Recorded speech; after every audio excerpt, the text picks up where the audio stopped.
Halo, perkenalkan, nama saya Kevin Cahyadi Wibowo, RPM 19080203. Saya berasal dari praktikan fisiologi tumbuhan golongan B. Jadi di sini saya akan mempresentasikan terkait praktikum yang telah saya lakukan, acara 4 yang berjudul pengenalan pupuk, transportasi air pada tumbuhan, dan hidroponik. Acara 4, judul pengenalan pupuk, transportasi air pada tumbuhan, dan hidroponik sederhana. Tujuan 1, mengamati aneka jenis pupuk. 2, mengetahui prinsip hidroponik sederhana. 3, membuktikan adanya transportasi pada tumbuhan. Pengenalan pupuk. Alat dan bahan-bahan yang digunakan dalam percobaan ini yaitu ada pupuk TSP, pupuk HCl, pupuk gandalsil B, pupuk gandalsil D, pupuk kompos, pupuk M4, dan urea. Cara kerjanya, bentuk dan warna dari masing-masing jenis pupuk yang tersedia diamati, kemudian dicatat sebagai hasil. Hasil pengamatan pupuk. Ya, tabel 1 hasil pengamatan pupuk. Jadi pupuk TSP dia memiliki warna abu-abu, bentuknya butiran. Pupuk HCl dia memiliki warna merah muda dan bentuknya butiran kristal. Pupuk gandalsil dia memiliki warna hijau toska dan bentuknya serbuk. Pupuk gandalsil B memiliki warna merah muda dan bentuknya serbuk. Pupuk kompos dia memiliki warna coklat dan bentuknya tidak beraturan. Pupuk M4 dia memiliki warna coklat kehitaman dengan bentuknya yang cair. Pupuk urea dia memiliki warna yang putih dan bentuknya yang butiran kristal. Berdasarkan hasil yang terdapat pada tahap 1, maka diketahui bahwa pupuk TSP memiliki warna abu-abu dan bentuknya seperti butiran halus sesuai dengan teori Astuti dan kawan-kawan 2017, yaitu unsur utama terkandung dalam pupuk TSP adalah P dengan karakteristik utamanya itu memiliki warna abu-abu dan bentuknya butiran kasar serta larut dalam air.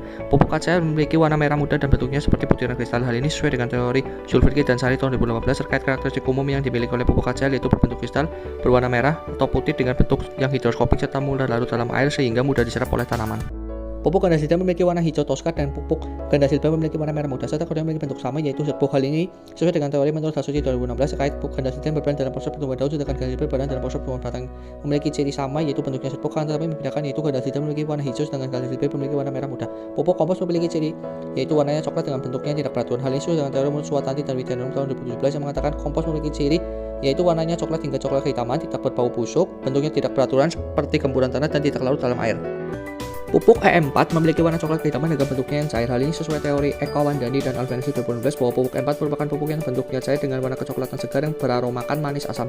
Pupuk urea memiliki warna putih dengan bentuknya seperti butiran kristal. Hal ini sesuai teori Astuti dan kawan-kawan 2017 yang mengatakan unsur utama pada pupuk urea adalah N dengan karakteristik secara umum yaitu memiliki warna putih, bentuknya butiran, higroskopik, dan larut dalam air.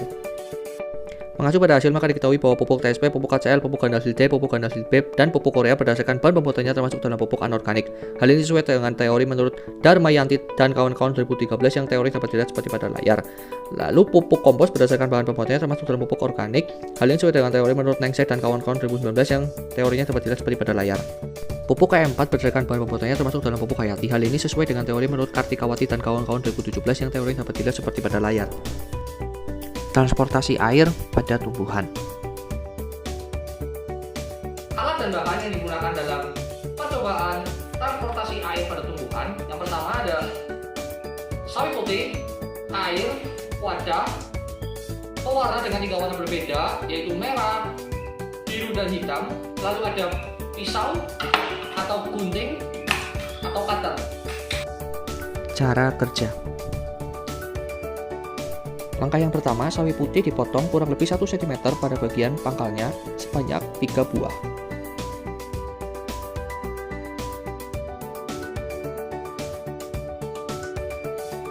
Langkah selanjutnya, larutkan 10 tetes pewarna untuk setiap warna pada masing-masing wadah. Wadah yang pertama warna merah. Wadah yang kedua ada warna biru. Dan wadah yang ketiga ada warna hitam.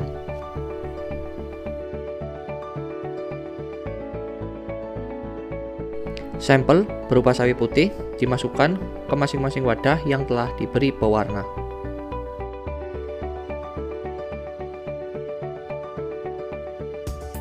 Sampel berupa sawi putih diamati setiap 6 jam dan 24 jam, serta difoto setiap jam pengamatan yang telah ditentukan.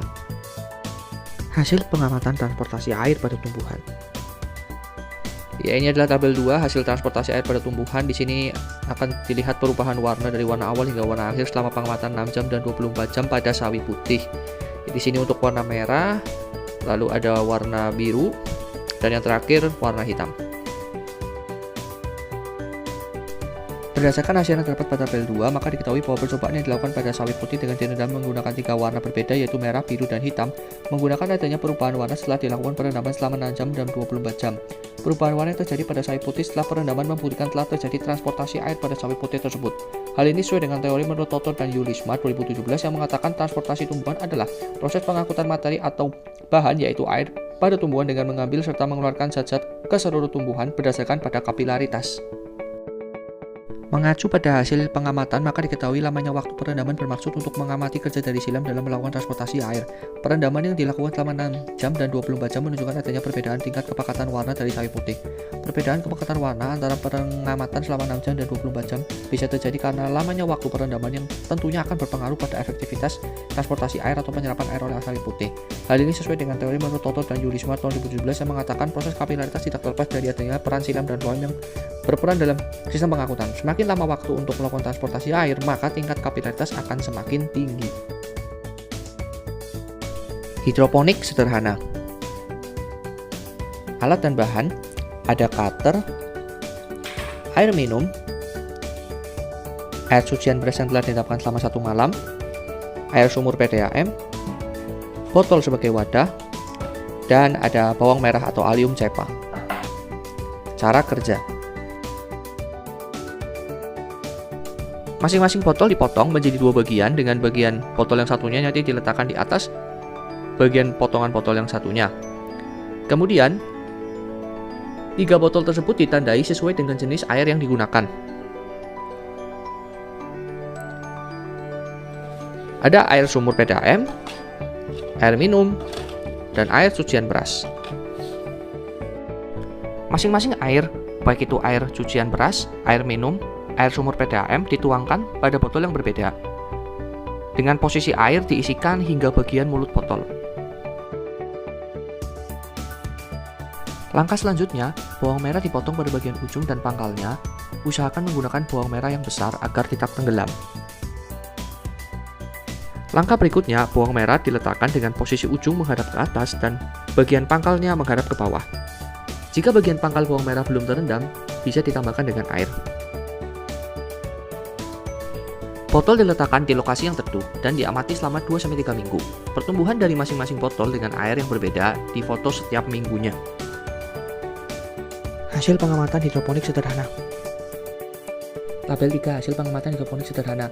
Pada pelakuan air minum, di minggu pertama belum terjadi pertumbuhan pada bawang merah. Pada minggu kedua, muncul sedikit pertumbuhan pada akar bawang merah, dan minggu ketiga terjadi pertumbuhan akar yang sangat cepat dan sedikit muncul daun pada bawang merah. Untuk pelakuan air sumur di minggu pertama, belum terjadi pertumbuhan pada bawang merah. Pada minggu 2 muncul pertumbuhan pada akar bawang merah dan pada minggu 3 pertumbuhan cepat terjadi pada akar bawang merah. Untuk pelakuan air cucian beras di minggu pertama, muncul sedikit pertumbuhan pada akar bawang merah. Pada minggu kedua, terjadi pembusukan pada bawang merah dan tidak ada pertumbuhan. Sedangkan pada minggu ketiga, muncul aroma tidak sedap akibat pembusukan pada bawang merah tersebut. Berdasarkan hasil terdapat pada tabel 3, maka dapat diketahui bahwa pertumbuhan bawang merah pada pelakuan air beras, air sumur, dan air minum menunjukkan hasil dasar pertumbuhan bawang merah yang berbeda-beda. Perbedaan yang terjadi dari ketiga pelakuan tersebut dapat disebabkan oleh berbagai faktor yang dapat mempengaruhi pertumbuhan tanaman hidroponik, yaitu unsur hara, kondisi lingkungan, kualitas air, dan intensitas cahaya. Hal ini sesuai dengan teori menurut Siregar tahun 2017 terkait faktor-faktor yang mempengaruhi pertumbuhan tanaman hidroponik yang dapat dilihat seperti pada layar. Ada unsur hara, kondisi lingkungan, kualitas air, dan intensitas cahaya. Diketahui pertumbuhan bawang merah pada pelakuan di air sumur dan air minum mengalami pertumbuhan yang relatif lebih cepat daripada pelakuan di air beras, menunjukkan bahwa tanaman hidroponik dapat tumbuh optimal dalam waktu yang singkat. Hal ini sesuai dengan teori menurut Kamalia dan kawan-kawan 2017 yang mengatakan terkait adanya kelebihan tanaman hidroponik seperti tumbuh optimal, umur panen singkat, dan lain-lain dapat dilihat seperti pada layar. Pertumbuhan bawang merah pada pelakuan di air beras mengalami pembusukan padahal kandungannya di dalam rendaman air beras itu kaya akan nutrisi yang mampu memacu pertumbuhan pada tanaman, sehingga ini sesuai dengan teori Mutlala 2018 yang menguatkan terkait adanya kandungan nutrisi air cucian beras yang baik sebagai pupuk pada tanaman hidroponik. Pembusukan pada bawang merah dapat terjadi karena adanya kesalahan dalam pemotongan bawang serta perawatannya tidak maksimal akibat kurang memiliki tampilan khusus dalam menanam hidroponik. Hal ini sesuai dengan teori menurut Roy 2015 terkait kekurangan hidroponik yang dapat dilihat seperti pada layar. Kesimpulan pertama, pupuk TSP memiliki warna abu-abu dan bentuknya seperti butiran. Pupuk kacang memiliki warna merah muda dan bentuknya seperti butiran kristal. Pupuk ganda hasil D memiliki warna hijau toska, sedangkan pupuk ganda hasil B memiliki warna merah muda dan keduanya memiliki bentuk sama, yaitu serbuk. Pupuk kompos memiliki warna coklat dengan bentuknya yang tidak beraturan. Pupuk empat memiliki warna coklat kehitaman dengan bentuknya yang cair. Pupuk air memiliki warna putih dengan bentuknya seperti butiran kristal. Kesimpulan yang kedua itu prinsip hidroponik adalah dengan cara tanaman diberikan media bukan tanah lalu mengalirkan air atau nutrisi yang diserap oleh akar tanaman. Mulai ketika transportasi bertumbuh dibutuhkan dengan adanya perubahan warna pada sawi putih setelah dilakukan perendaman selama 6 jam 24 jam dengan pewarna makanan. Ya, ini adalah daftar pustaka sumber-sumber yang saya gunakan. Terima kasih.